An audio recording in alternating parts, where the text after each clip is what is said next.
And I'd like to welcome you here to the University of Melbourne, the Melbourne Graduate School of Education.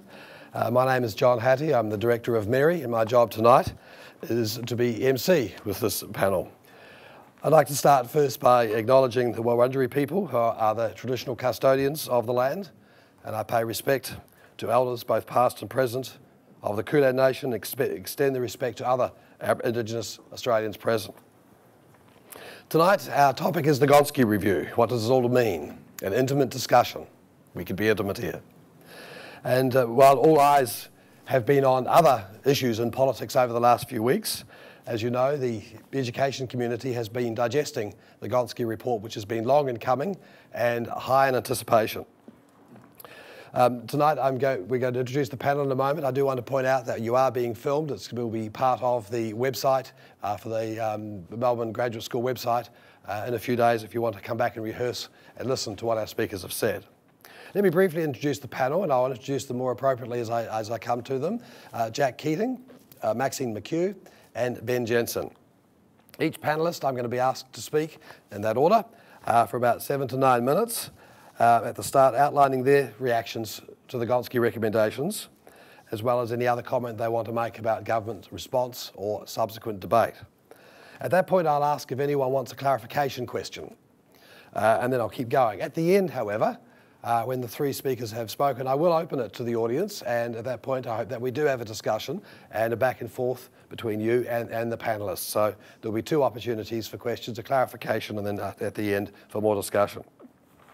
Our aim is to finish by 7 o'clock. So, let me introduce our first speaker, Jack Keating. He's the leader of the Education Policy and Leadership Centre within the Melbourne Graduate School of Education. He was the main author of the Kirby Report into Post-Compulsory Education and Training here in Victoria. He's undertaken research and consultancy, I think, for every government in Australia almost, or it feels like that from looking at your vitae, Jack, and has also been very active in the papers that have led into the review of the school funding process, and certainly a major public speaker on the issues of school funding. Welcome, Jack. Thanks very much, John. I better get my timing right so I get my 7 to 9 minutes. So, in 7 to 9 minutes, it's hard to really respond to the Gonski review. It's so broad and radical in its recommendation. So I just sort of look at it through 3 sets of questions, which I think cover the main elements of the report. Firstly, there's a question of whether the core elements of the report, the idea of a student resourcing standard and the idea of large investments in needs-based funding applied commonly using common metrics across all schools, government and non-government, nationwide is a good idea, and whether it's feasible. That's the main thing I want to talk about, and I'll come back to that question. My own view is, yes, I think it is a good idea. A bit hard not to say that because some of the proposals we put up through the Foundation for Young Australian, I think were pretty close to some of the things that Gonski came up with. The second question is whether the idea of whether a student resourcing standard can actually be established. Can you get the metrics to do it? And then the various issues about the metrics, the means of coming up with needs-based criteria for funding, the criteria for assessing the idea of private effort or private capacity, whether these are all feasible and whether they'll work. Now, I think my response is sort of an Irish response, no and yes, in that order. Irish background, so I can do that. No, because I don't think you'll ever be able to come up with a clear set of criteria and metrics for a student resourcing standards which precisely delivers the most efficient and effective education possible. But I think the point is that misses the point, because I don't think you want to. And the point about current resourcing standards is that they're socially and historically derived. They're what communities agreed to invest in schooling. So I think the approach of Gonski then saying, well, we'll go to the schooling system as it exists in Australia, we'll try and locate as best as we can efficient and effective schools, and then use empirical measures to try and derive a resourcing standard from that. I think that's quite legitimate. And I think it's a lot better than the reverse. It's a lot better to try and start isolating sets of educational outcomes and then construct metrics against which you would deliver set resources. You'd end up with something like the Lancastrian model. Remember those old photos of 200 students in a room with an instructor and monitors with canes? That might be efficient and effective, but it's hardly a social construct of schooling. The third question is, well, given what Gonski's come up with, can its measures can it successfully negotiate with the stakeholders and particularly the states to achieve these results? And again, I'll give two responses to that. One is, well, I think there's no alternative. I think if you come up with the first set of proposals, on resourcing standards, etc., you've got to confront the issue of federal-state relations. And I guess the response to that is also another Irish response. It's a bit like asking for directions in Ireland. So it says, I wouldn't start from here. So that's my response. So let me switch to the, and of course that's to do with the current location in the economic and political cycles, largely, not totally. It's a huge challenge, but I'll leave that one. Now, I just want to very briefly go back to that first question and say why I think it's a good idea. If you go back to the history of Commonwealth funding and schooling, particularly non-government school funding, there's been two principles that have been driving it. The original one that was put up by Carmel was the idea of needs. Very strong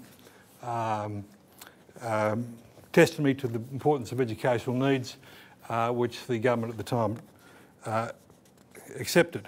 At the same time, there was a parallel push for another idea of entitlement.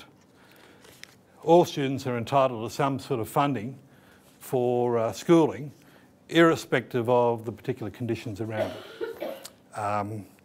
That was pushed by some elements of the non-government sector, and the Senate required it to pass the legislation. Now, those two principles have been the driving principles in non-government school funding ever since, at the Commonwealth level and to arguably at the state level.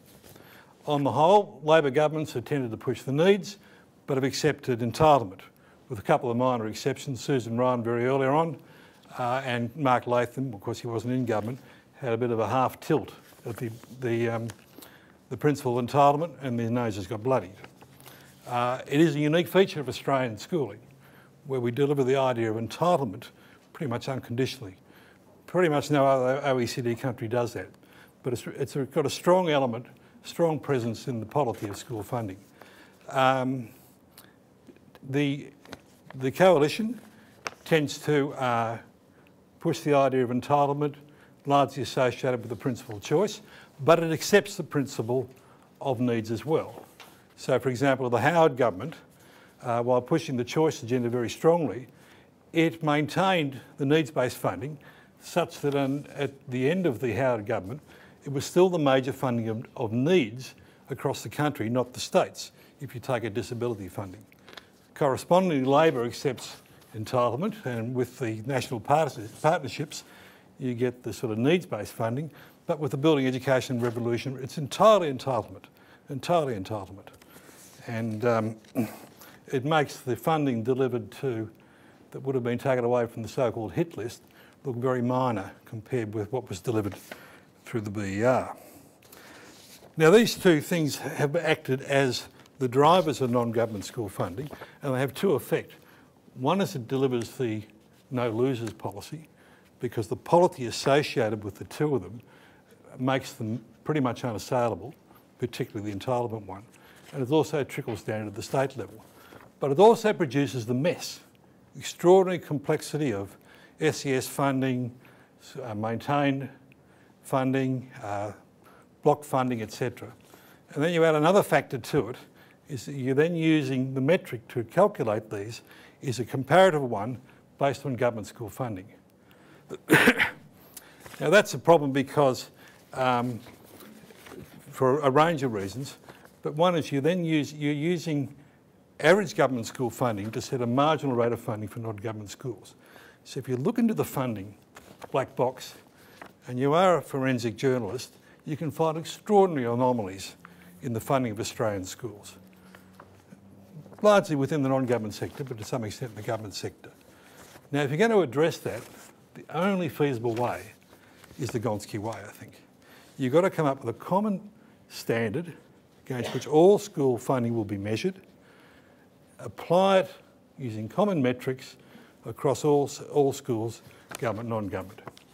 You then live with problems of inequity for a range of reasons, and my 10 minutes is almost up.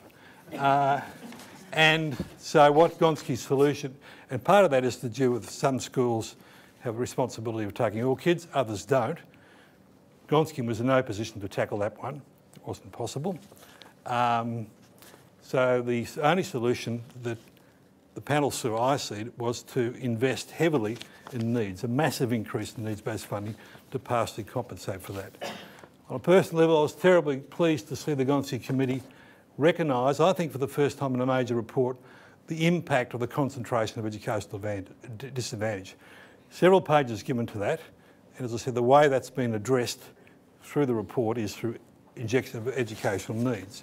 Some of the proposals that a few of us fancifully put up of having a sort of community-based level of funding or regional, etc., were not accepted by the Gonski report.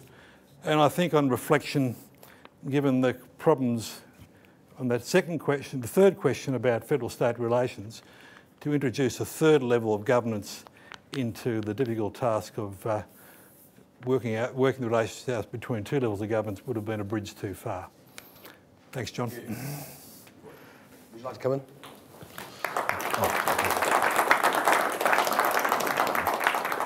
Any clarifying questions to Jack at this point? All right. Next we go to a bit of Australian political history. I think Maxine is upsetting a sitting government Prime Minister is quite remarkable, and I said to her when I first met her I enjoyed reading her book about her experience, to which she told me that she didn't write the book, but I enjoyed reading the book about someone else wrote about your experience. It was quite fascinating. And as many of you may know, she had a 30-year career in the media prior to that, and her subsequent life very much in volunteer and social venture capital work. And we look forward to your comment with your remarkable perspective. I should also point out that you were the, let me get it right, for early childhood and for infrastructure and regional development. So I think you got both parts of that equation to speak on this wonderful topic tonight. Thank you. John, thank you very much, and good evening, everyone. Yes, I got to wear a hard hat and to, sit down in the kinder classes as well. Look, it's very good to join you tonight to have a discussion on this most important of topics. I think the first thing I would like to say is I really think David Gonski has performed an extraordinary public service, and I hope a public service that will lead to very significant public policy.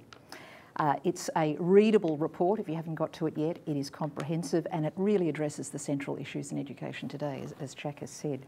I think the Prime Minister actually made a very wise choice when she selected David to oversee this. I think what comes through is a real feel for the pressure points in education today, a sense of urgency about addressing educational disadvantage, and a very important wake-up call, and this is the point I'm going to go to, a very important wake-up call to all the jurisdictions to provide an evidence base about what is working and what is not working across all the sectors. Now that hasn't received much coverage yet, but I thought I'll just spend a little bit of my time talking about that tonight. Now the Commonwealth spend on education over 4 years from 2009 has been close to, anyone want to guess? Any idea? 4 years spend since 2009? Sorry? No, $65 billion. But that is an 87% increase over the previous 4 years. Now, there's a huge whack of BER money in there, but even allowing for that, that is a very substantial increase. And I would argue a much needed one. And an important component, as many of you would know, of that fresh investment has been money channelled to the states via national partnership agreements for the specific purpose of addressing disadvantage.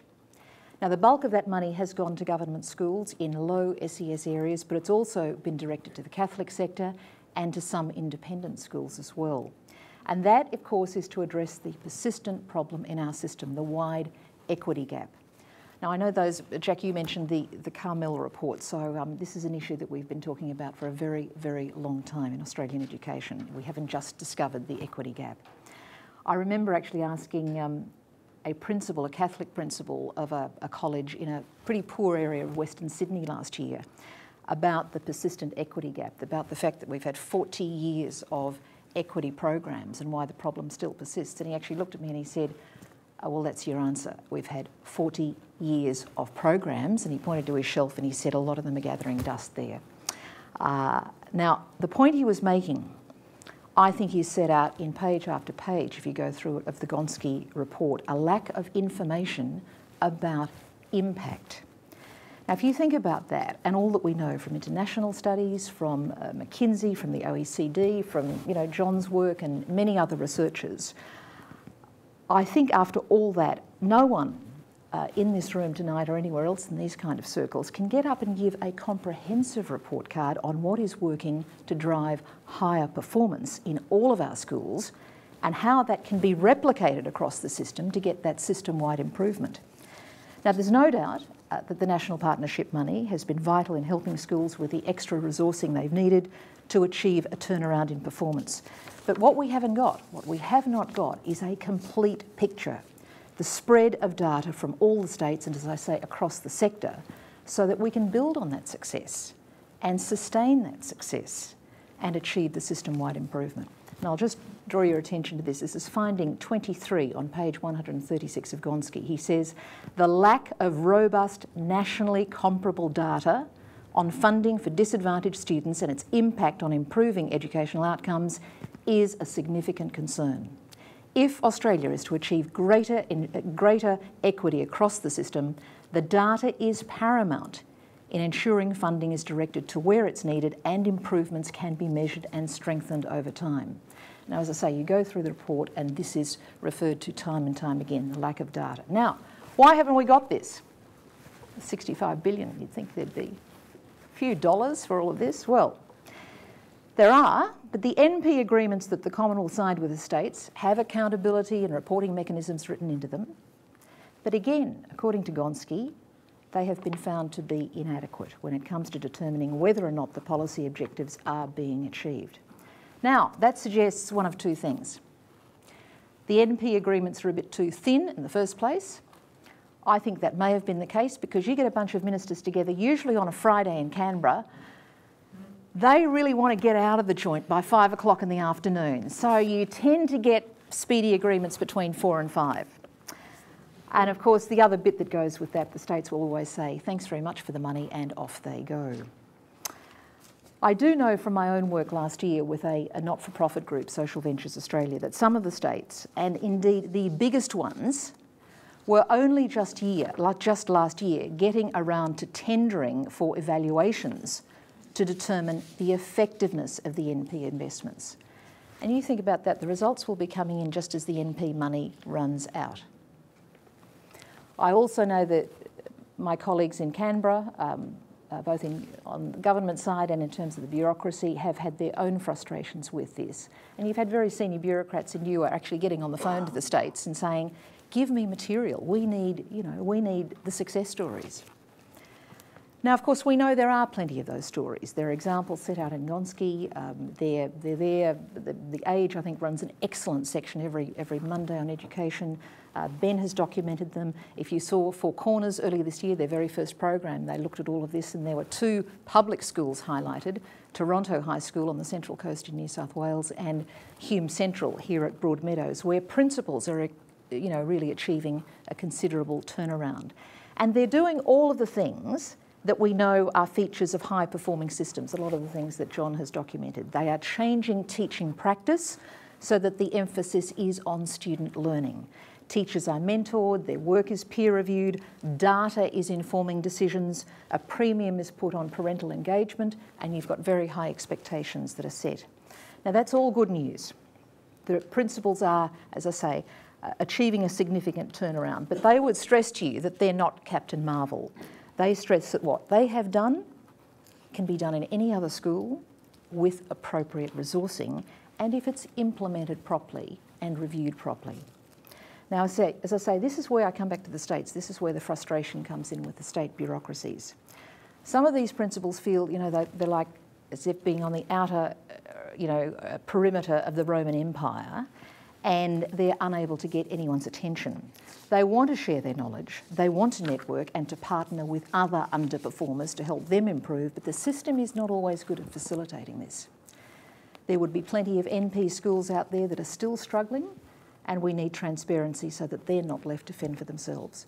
Now, this is entirely doable, and I'll just mention one thing that Ben might refer to. Ben had an excellent dialogue of his own at the Grattan Institute last year, where he brought together the high performers from Asia. And it was fascinating to hear the representative from Shanghai talking about how they address their own equity gap. They have high-performing schools that are contracted with a range of other lower performing schools, and they're contracted to bring them up to speed. And they put teams of people in, experts and educators, master teachers, to help show them how to do it, because they don't want that wide gap, and they're moving early to counter it. We have some arrangements of that type here, but given the problem we have, that 2 to 3 year learning gap between our best and our poorest, it's something that I think we really have to nail. If we don't get this right, as we know, we won't see much of a change in those PISA results, and we'll be consigning a significant number of Australian students to a life of limited choice. I've got another 1 minute, all right? The figures, I'll just go to this again, the figures that David Gonski has compiled really do point to the urgency. 1/3 of our schools cater for children who can be defined as serving a student population where the average socio-economic background of students is below the national average. 1/4 of all schools were deemed sufficiently needy to receive NP funding, with even 225 independent schools needing equity funding. Now you think about that. These are largely new independent schools that now require equity funding. At the SVA dialogue that I helped organise last year, the coordinator of the NP funding in one of our states, I won't mention which, wasn't Victoria, told the gathering of a school that was so academically poor that the school did not have any books. In fact, when this woman said that, Phil Rickards nearly fell off the chair. But this is a school where parents are paying about $3,000 to $4,000 a year. Now, my point is not to beat up on those schools, but again, the Gonski report highlights the lack of data coming out of these schools, so it's across the sector. Now, my point is this, that as the long process of negotiation, and it will be long, as Jack knows, as the long process of negotiation begins with the states about how we better align education funding so that it is helping to boost performance, the performance of our needier students, I think we need to be a lot more demanding. We all have a role to play, as far as I'm concerned, in finding out how the dollars are being spent now and asking some very direct questions about what is working and what needs to be discarded. And I'll just end on a final quote from the principal of Hume Central, Glenn Proctor, who keeps saying, "The same old won't change a thing." So we do have a lot of thinking to do. Thanks very much, John. Thank you, Maxine. Anyone ask a clarifying question at this point? Okay, to Ben Jensen. Ben is the director of the school education at the Grattan Institute, and I think I can use the word, which I know has gone out of favour at the moment, Ben, but I would see him as a public intellectual, a person who's prepared to get up and make a commentary about education. And certainly the work he did last year, as you mentioned, Maxine, in terms of bringing together the Pan-Pacific countries that are doing extremely well and changing the nature of the debate. And I actually can see some changes into the debate, the kind of work that he's been doing. Prior to coming here, he spent 5 years at OECD, where he was immersed in educational programs and policies and data, which always makes him a good friend. And we welcome you here tonight, Ben. Thanks, John. I think I've been referred to as public this before, but not a public intellectual, so thanks. I'd like to talk about whether or not this will make a difference. Gonski review, I think, has been incredibly successful, but really we've got to ask, what's the difference going to occur? Where is it going to occur? How it's going to occur? And what's the impact on students? That's why any of us are here. We're talking about in broad terms, it's hard to pin exact numbers on it, around about a 15% increase in funding. Around about. Now, in the first decade of this century, education expenditure in Australia increased by over 40%. During that period, we were one of only 4 countries to actually go backwards in terms of international assessments. So in 2009, a 15-year-old in PISA performs at a lower level than a 15-year-old did in 2000. There's a statistical difference. Our participation in school education, in terms of as a measure of equity, and other equity measures are not as high as some of the high-performing countries. And in terms of when you think about efficiency, if you ever want to see, I think there's a lot of research that highlights the lack of correlation between student learning and education spending. But if you ever want to have a look at how much, the differences in educational expenditure by state and growth in those expenditures compared to any sort of learning outcome, I encourage you to do so within Australia, because it will highlight states who have spent an enormous amount of money for very little achievement. So therefore, how will Gonski, with a 15% increase, actually make a difference in this context where money has been increasing and, at least on, I think, several measures of performance, we haven't seen improvements? So given that as a context, how can Gonski make a difference? And I think there's 3 things I'd like to highlight which I believe Gonski's done, on the one level, an incredible job, and I think on the other 2, a very good job. One is that I think the debate has changed. I think it is incredibly sad that for the past decade, and I put an S on the end of that, the past decades, the most ferocious debate in Australian school education has not been about learning, has not been about how much students learn, but it's been about which school your kid goes to. Government v non-government has been the biggest debate in this country for decades, and it has been to the detriment of every student in this country. And I think Gonski has done an incredible job. I was expecting a dog fight or a cat fight or whatever you want to call it, like you would not believe when his report was released. And I think it is an incredible job by both him, and I give the government some kudos for this as well, that there has been general consensus amongst the sectors in supporting this reform. Now, the difficult stage is yet to come in working out the details, because the details highlight which schools get what, and that's always a bit more difficult.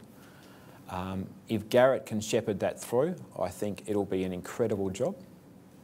And if he does, I think he should deserve a vote of thanks. And I used the word in the paper during the week that it would be his legacy, and I think it would be a very worthy one if, out of this review, we see the end of the sometimes very spiteful debate around government v non-government, and we can focus on what really matters. The other things I thought were really important, I think Jack was totally correct. I think it was wonderful to see the recognition around the concentration of disadvantage and what that means.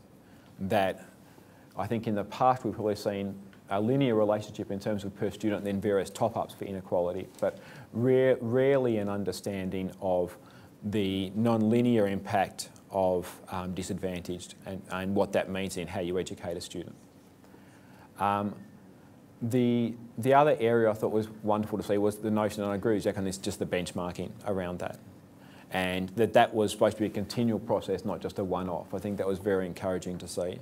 I would argue that perhaps that can also lead to a cycle of perhaps inefficiency if you're benchmarking against the wrong areas. But again, that's all to be improved, and we should assume that this is going to be done well. So that's all that's good. But for me, if this is going to have any impact, it has to be the start of a major reform process that actually changes learning and teaching in schools. Otherwise, this will just have no impact. This will have the same impact as the rest of that 40+% impact occurred in the first decade of this century. That's around changing fundamentally the job of teachers, what our schools look like and how they operate. We've done a lot of work recently looking at high-performing systems in our region, and we've thrown some numbers together around what it would be like for real mentoring that makes a difference for early teachers. For each teacher to have a mentor, for the notion of professional learning not to finish after the first 6 months of your career, for a notion of teachers being researchers, for the notion of real appraisal and feedback for teachers of what these things would cost. And they would actually cost a lot less. We can have a major reform, a major revolution, for lack of a better word, around how our schools operate and the improvement in learning and teaching with this money. Because I don't believe that the argument about 40% increase in the results, therefore reform shouldn't cost anything. There's no way you can go to COAG without putting money on the table. So therefore, I think this just has to be the start of a major reform process going forward. Thank you, Ben. Thank you. Right. Now it's your turn. Would someone like to venture with a question to comment to any of the panellists? Radhika. Just a sec. Got a microphone for you. There you go. I thought my teacher voice was loud enough. Just wondering, because I haven't read the entire report, while the allocation is on the basis of per capita, is there, how will the expenditure be regulated in the sense that I just feel that expenditure is not done per capita, expenditure is just done in different ways in schools. So does the report point towards any directions on how that's going to be monitored? Jack? Oh, well, for most it's not that big. Sorry? It's not that big, by the way. Oh, well, yeah. Well, for most schools are within systems. So it's all the government sector and most of the Catholic sector and some of the independent sector. So the money goes into systems.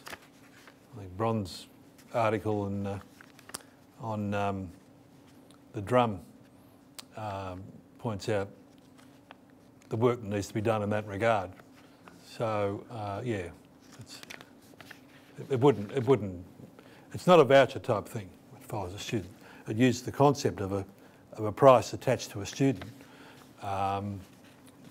for the allocation of funding, but it's still not a voucher. No, I understand. Yeah. I'm just wondering whether there's a possibility that, you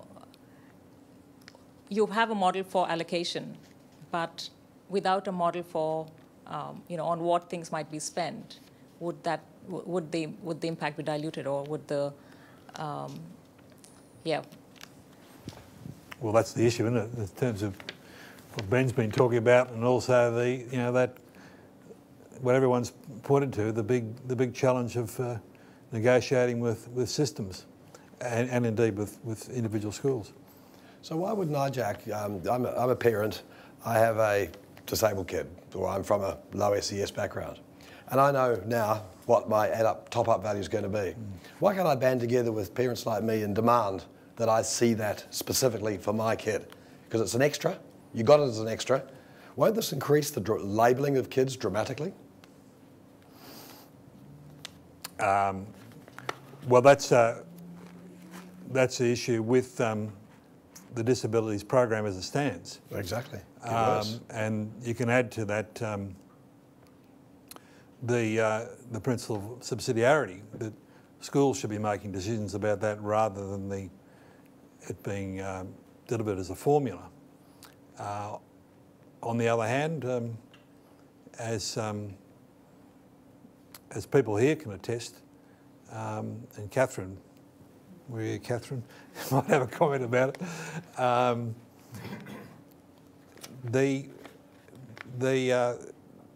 the system that's funding it, and disability funding is enormous. I mean, it's in the, I don't know if Gonski puts a figure down, Ben, do you know? But it'd be well in the area of well over $2.5 billion nationwide, just with the government sector. The money's been spent as it's meant to be spent. So, and systems handle that in different ways, and for different categories of disability. Please. We need the microphone. Katrina's fast. Thank you. Thank you. Just a couple of things. Maxine, you talked about Hume Central, where they've, as I understand it, taken a kind of whole of community approach to building the school and the school's capacity. And I think the Gonski report is terrific, and I think it's got a tremendous set of principles in there, and I'd love to see some of it implemented.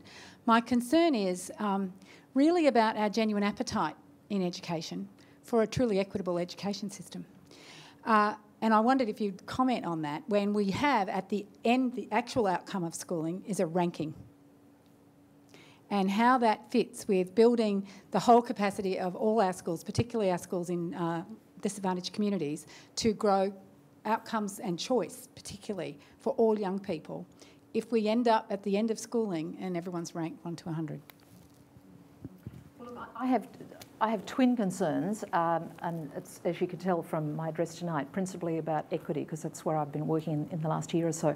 But I'm concerned about this kind of things that Ben's concerned about. I'm concerned about excellence. I look at that PISA and I worry just as much about the fact that our top is coming off as well. And I've asked lots of people about that over the past year. And I said, why are our best students not performing as well as they used to perform? I have yet to get a satisfactory answer about that. Barry McGaw would say it's because we've perhaps concentrated too much on equity. How does that explain a very bright student from, if you like, a high SES family in the most privileged of our environments not doing well? I don't know. Are they bored silly? I don't know what it is. Are they not being stretched academically? I'd love to hear the answer to that. But can I just go back to your point, Brenda? My concerns are when I look at the political landscape, and we are probably about to see, you know, the East Coast go blue completely. I'm not discouraged about the change in political complexion so much, but I do see some very big dollar figures out there for other very important programs. The Productivity Commission put, I think, a $6 billion figure on the introduction of an NDIS, the National Disability Insurance Scheme. Both major parties are supporting that. That's the big one.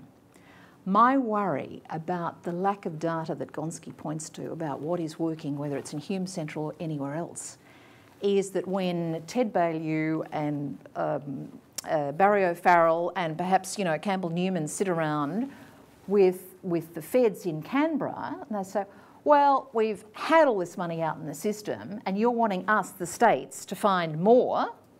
Why? Again, coming back to point, you know, what's working? More money? Does more money equal higher performance for our top? Does more money equal, you know, shrinking that equity gap? And I'm worried that they will say, hey, we've done all that. Let's go on and do NDS now. This, you know, that's my concern. As I say, we haven't nailed this, and we have to.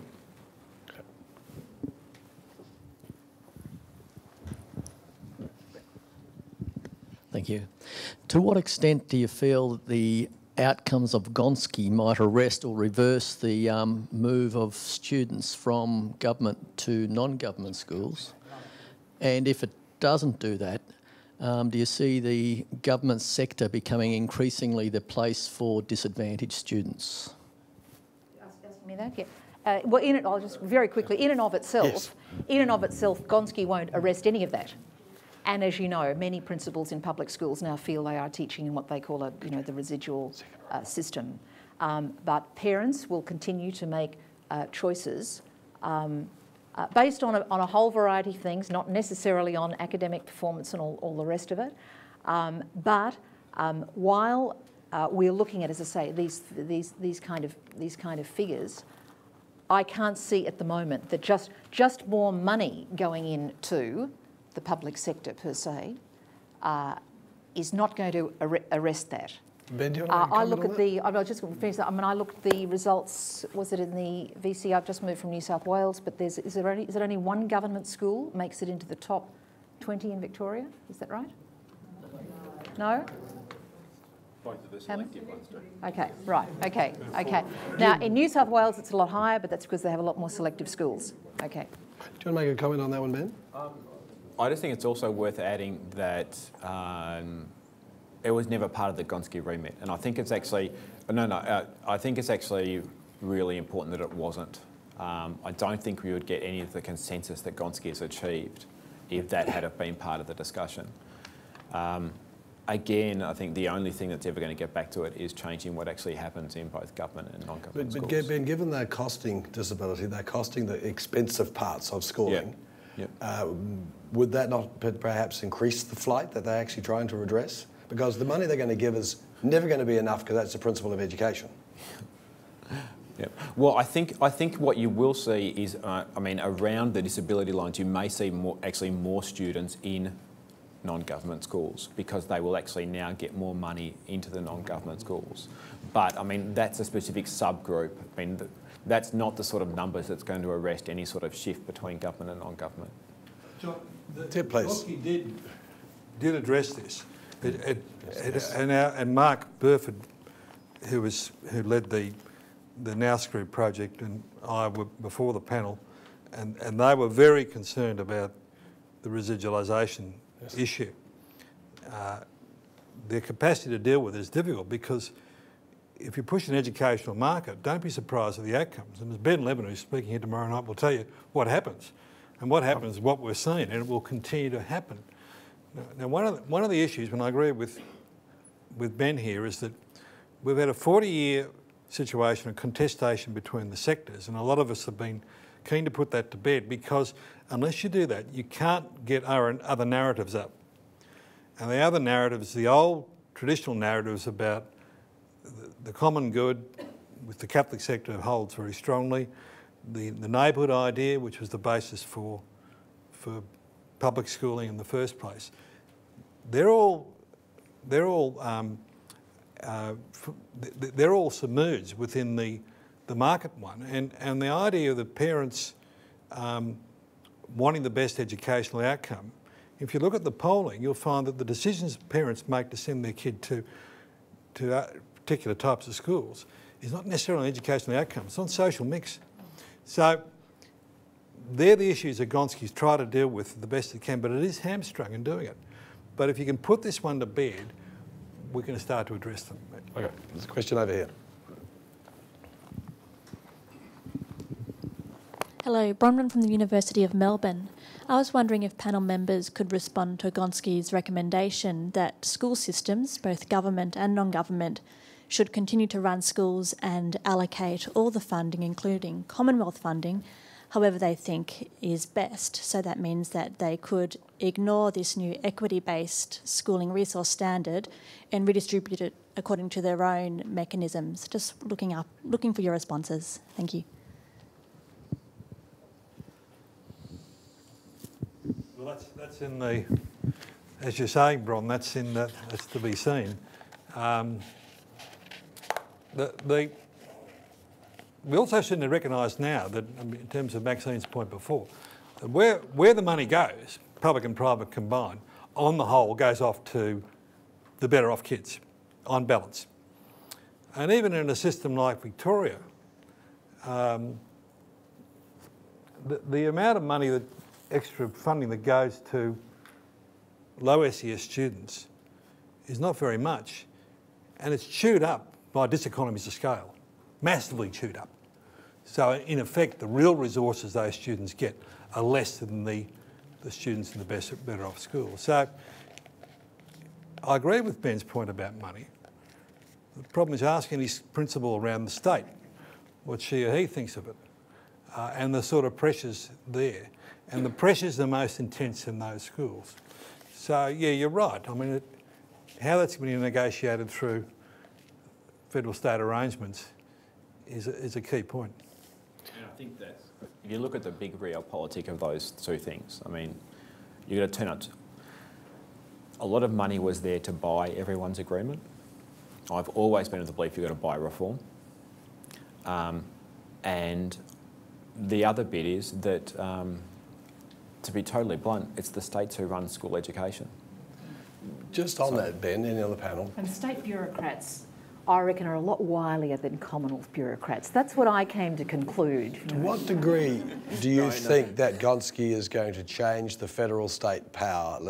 Like one implication being that Gonski is coming up with a federal solution, national curriculum, national standards, a national funding system. To what degree is that seen as a game changer in this business? I think that changed before Gonski. I think that changed a few state elections ago.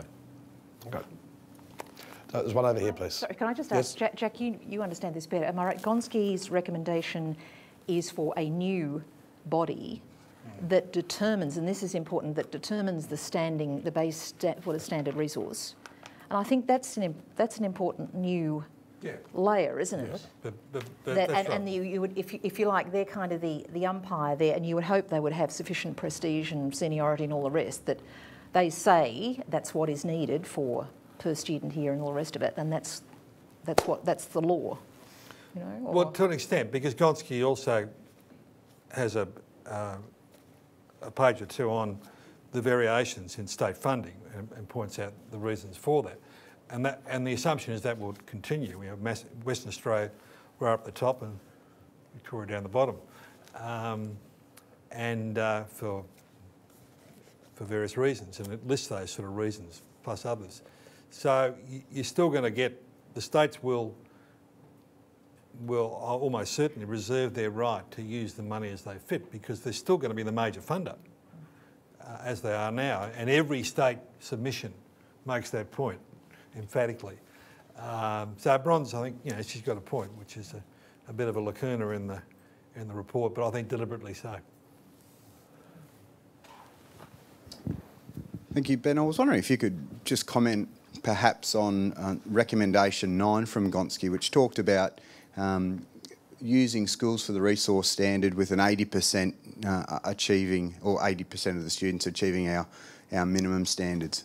Wondering how aspirational that is for a country, in particular in the research you've done in Asia, whether in fact some of those high-performing school systems would set that benchmark at 80%. Thank you for telling me what recommendation 7 was, because I was struggling there. 9, sorry, so you even forgot the number. This is why you didn't remember. Exactly. I've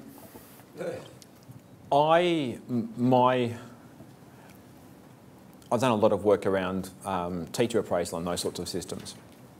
And I always I always disregard systems. I consider them at fault if they're shooting for a minimum level of performance. It builds in a terrible aspect of the system. It just sets expectations of here's your minimum. Now, the benchmark here is not quite around that because it's not a performance benchmark.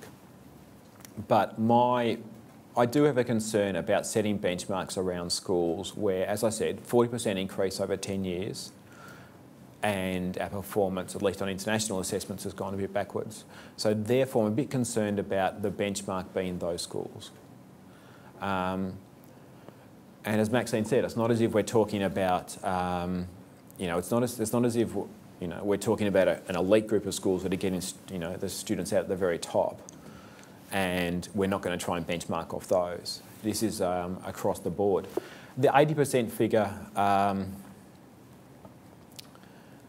it's interesting if you look at the NAPLAN results and you look at the percentage for performing at or below the minimum levels.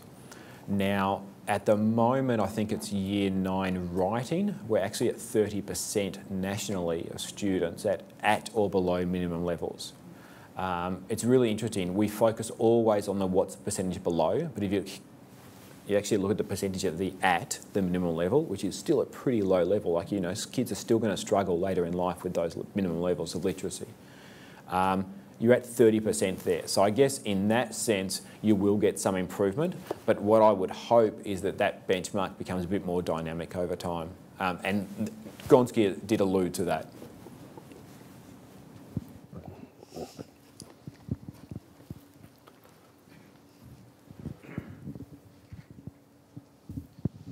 Peter Noonan from the Allen Consulting Group.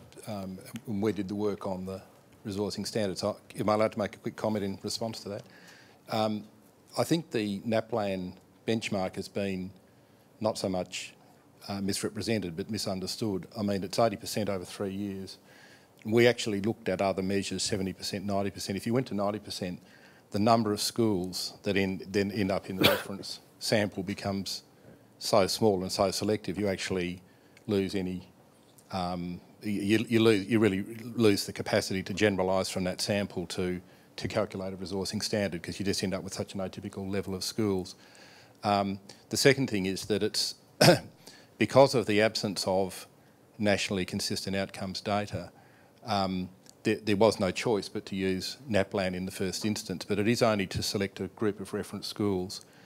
And Richard Teese from this school did a quite valuable piece of additional work for the panel and for us on other measures that need to be used. So, as Ben says, it really does need to become a dynamic measure which is supplemented by other measures over time. But if you actually look at if you went to something higher like 90%, you would end up with such an atypical sample that it would make the calculation of the resourcing standard quite illegitimate from a statistical point of view. Okay, at this point, I want to make a comment, bringing a couple of the things you said together. Ben, you made the comment about it kind of doesn't matter in the sense that we don't know a hell of a lot, I would say beyond a certain threshold, about whether money makes a difference to education achievements at all. Maxine, you made the comment about Hume in Toronto, and as far as I know, they didn't get a single penny extra for doing what they did within their system. Hume did. That's the interesting. Hume got a lot of NP money and a lot of state money as well. Okay. Significant. Toronto, much less so. Much less so. Yeah. And I want to. It's a leading question for Catherine here, really. So be ready, Catherine, as a regional superintendent. One of the things I liked about Gonski is it kind of didn't answer the critical questions. It said we don't quite know yet, and we'll actually commission that, which I think is a very wise thing to do in terms of how they are going to look at things like the funding. But when I look at the way in which they're going to fund it to achievement, part of me says, along with Ben, I don't care. Because once you pass a certain threshold, we're not going to relate it to it. And my biggest concern is that the debate is still about how we're performing on standards. And it's not about growth. And if you look at growth, you find some of our top, richest school well in the pool zone in terms of their success and achievement, and vice versa. Now, in your region, you're trying to move the whole debate away from standards. You're going to get caught in Gonski by going to growth rather than standards. That was a leading question. I'm Regional Director for the Western Metropolitan Region in Melbourne. There is no correlation between socioeconomic status and improving performance if you're measuring student growth. And in my region 4 years ago, we had the worst measures in student performance on any measure you wanted to look at. And I'm very confident in saying we're the most rapidly improving region in the state, but we're improving in growth. We still haven't reached absolute standards. Now, I haven't read the Gonski report in detail, so I'm very concerned about that recommendation, but don't understand the implications. But if you want to work out how much it costs and what you've got to do to get that movement, you've got to look at growth, because you're really looking at getting better and better learning out of kids. If you just look at the absolute standards, you're still, in my view, mired in confusion between the social capital that walks in the door and the achievement of what teachers are doing in classrooms with children. So I don't have answers because I haven't, well, I wouldn't probably anyway, but I haven't read it and don't have sufficient understanding yet. It's one reason why I'm here, to hear from all of you. Do you want to comment in light of this as part of our discussion? Again, a common misconception. The resourcing standard doesn't link dollars to standards in individual schools.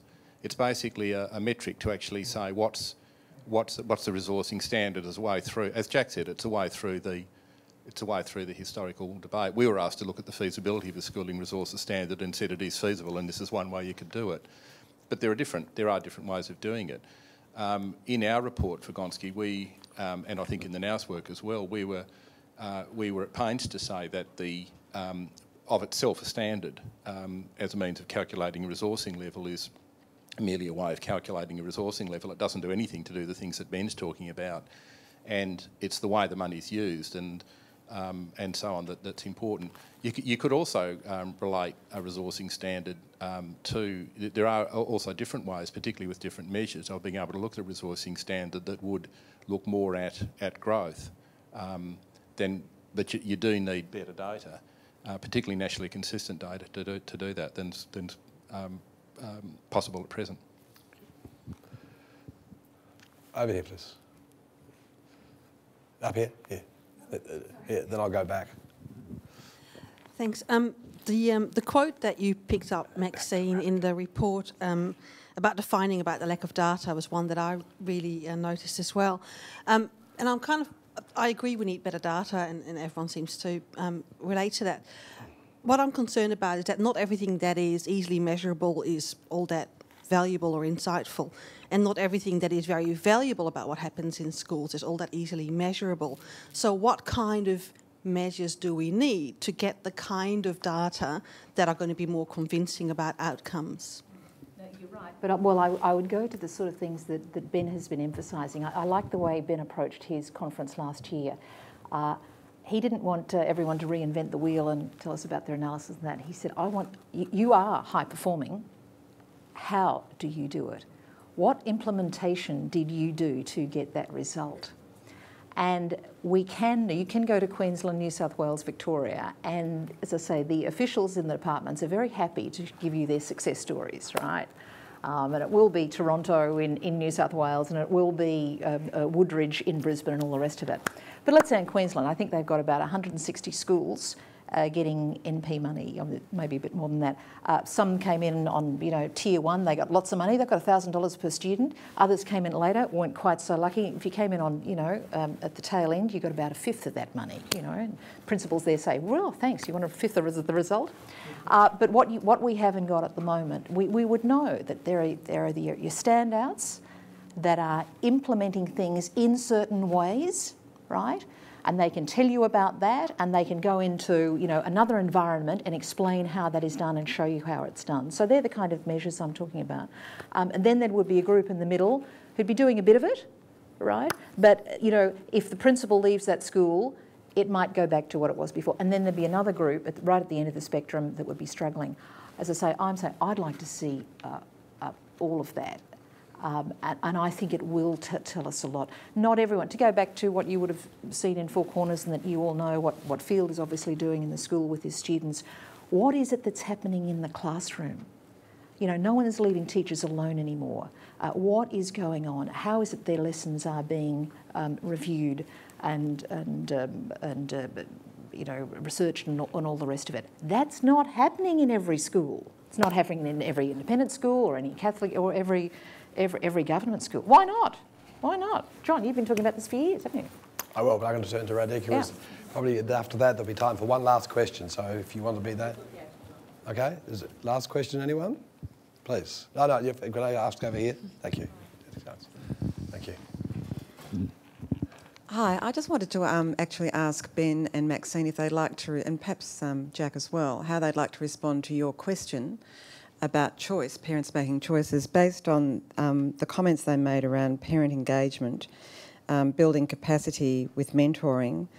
And there was another comment you made about students who we would expect to do very well, not doing very well. And what are the sorts of things that you think, or what are the things that were sort of mentioned in the report that may address those issues around, I suppose, student satisfaction is probably a measure which starts to indicate that kids are not engaged, and those very high-performing students perhaps are not going to get where we want them to get. I mean, it's really responding to your question, I think, from the early comments that they made. I think in terms of parents or choice, sorry, was the most actual. I think given, they cleared up some of the inconsistencies around in the areas of students with special needs or disabilities. I think you'll see some greater choice there, for lack of a better word. Otherwise, I don't see this having an impact on choice.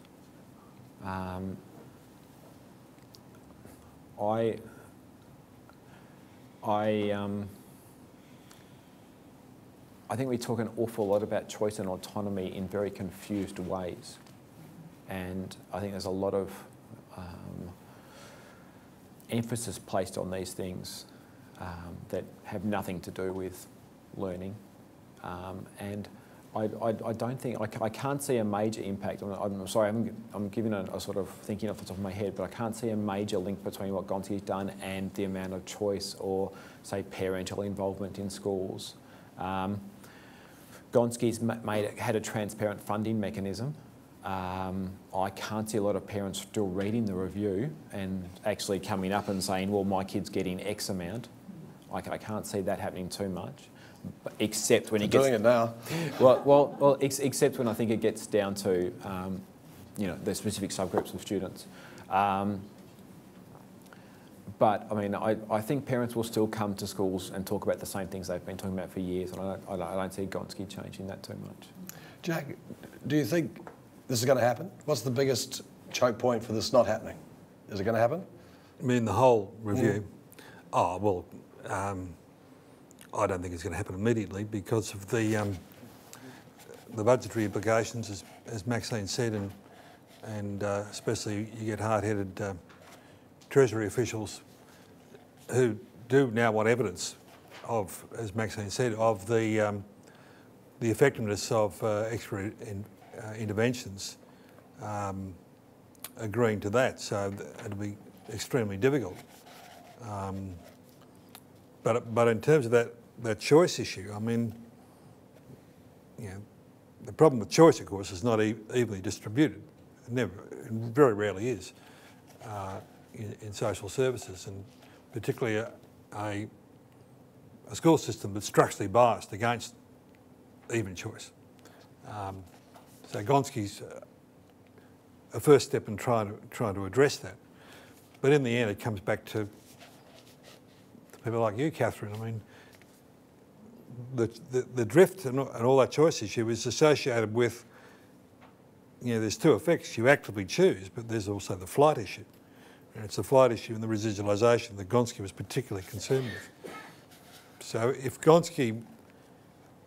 the money was available and the states and the state departments and the Catholic sector to a lesser extent did use that money wisely so that you could lift up those schools that are, as the English call them, becoming sink schools, then you do have an impact on choice if you accept the parameters of the market, and we're not going to change that.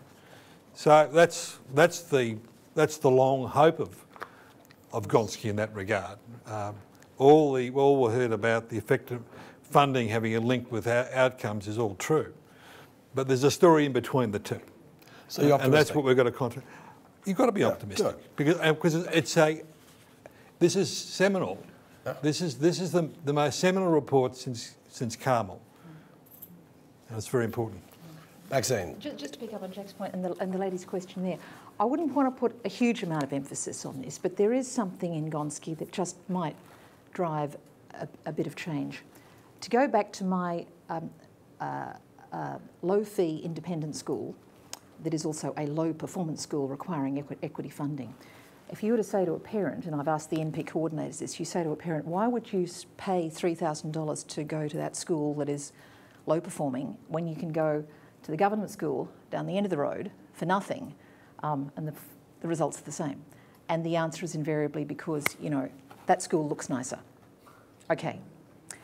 Buried in Gonski, well, not so buried, but it's towards the back, is a section about how to access private capital through the plethora of philanthropy that we now have to get that private capital into public schools. Now, a lot of people want to do this, a lot of organisations want to do this, but the taxation arrangements are not friendly. Gonski knows all about this stuff. He's come out of the corporate world, and a lot of his mates have been talking to him about this for a long time. That's a very important section. If we can get more private capital, I think, into public schools, and I don't want this to be, you know, instead of, it has to be as well as, we will get public schools looking different and doing different things. And if we do that, we might, and as I say, this is, you know, we might begin to see a different kind of social mix because to come back to the other depressing conclusion that is there in all the state stats, we do know that low SES students, when they are in schools with high SES students, they perform better. You take an Indigenous child out of Cape York, and they're on a scholarship at the Jesuit College in Riverview in Sydney, and they are performing much better than they would in a school in the Cape. Why? Because they're with a more ambitious cohort. You change the environment, you change the person. Now, as we all know, we've ended up with a very socially segregated system. If we can, in some way, get back a bit of a social mix in some of our government schools, Ben, I'd like to see that. For the last comment, you started this in your talk about it doesn't really matter. Okay. Oh, look, I think it really does matter if the debate changes. If we actually move past the gov v non-gov. Unfortunately, the second biggest debate's about curriculum, and we're going to get past that as well. But the next one, I mean, if we can actually move past gov v non-gov and actually look at what's happening in schools to improve learning and teaching, then it can matter. Okay. Will it actually happen? I unfortunately think Garrett's got a very hard job ahead of him. Well, folks, you've heard it. I think that one of the messages for tonight, if you haven't read it, I think you can go and read it with interesting set of eyes here. We've had optimism, we've had questions. As someone who is not on the panel but fundamentally believes that there is a major mission for the government schools, and I want the government schools to be the best in the country, so I'm still on that other side of the divide, folks. I hear the message that if there's more money, that's good. I hear the message that if it reduces the game playing, that's good. And if I hear the message that if it doesn't matter, that's good. On the other hand, I agree with the panel that this is probably the report that can have the major effect. And I think the other part of it is that, as I read the report, it's just starting the debate. There's so much more work to be done to get this going, to model it, and I think that's very exciting, and I encourage you to be part of that debate, to think about it. You've got some of the key players here tonight, and I think that what you've raised is a perspective that will be around a long time. Please join me in thanking our speakers tonight for their contributions. Thank you.